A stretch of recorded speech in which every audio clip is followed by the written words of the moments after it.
We now have the privilege of hearing from someone whose life and work exemplify the power of love, courage, and unity in the face of adversity.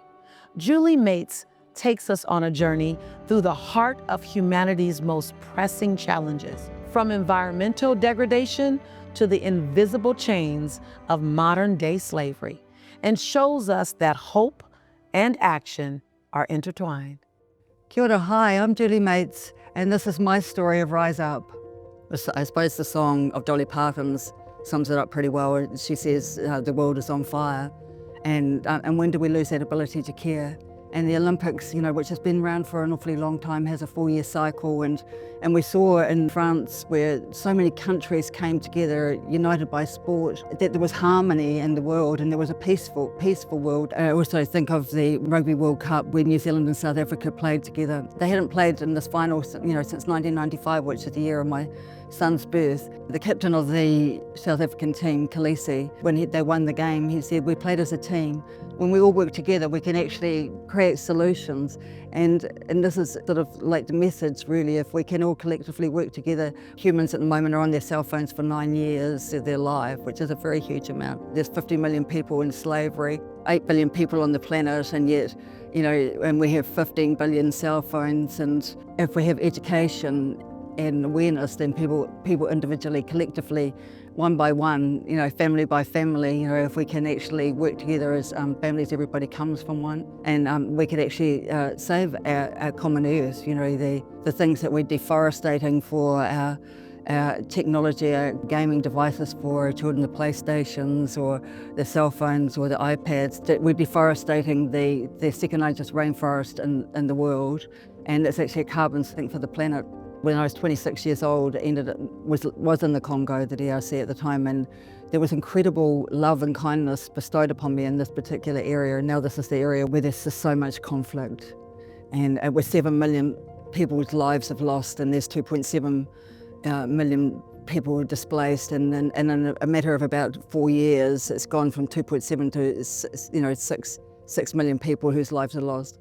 And so sometimes God works in mysterious ways. You go there for one reason, and then many years later you're called upon by people who are refugees in your own land. They ask permission even to send the imagery that is just heartbreaking. It moves you.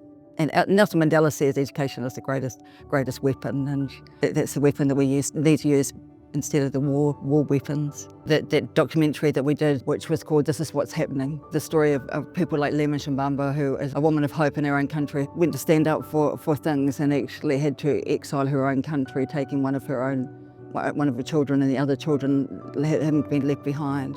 And she's not the only one. There's just so many people. There's, I think the domestic violence, so using harmful practices like rape is 27% in the DRC, and 50% of women are in domestic violence situations. It's like startling statistics, and they all seem to be connected.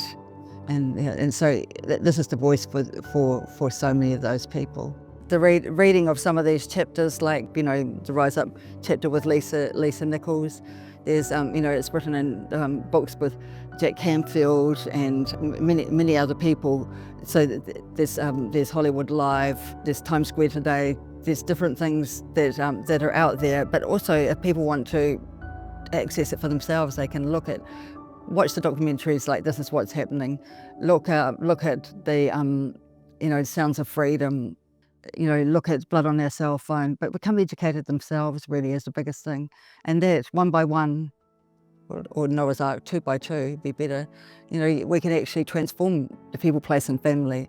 And it's a very simple solution. Just less. A little more love and a little less technology. Feed the good things, the love, the peace, the joy, and less of the anger and resentment and jealousy and criticism, and feed the good side. Go for gold, like in the Olympics. Go for the 5 triangles of all the continents together.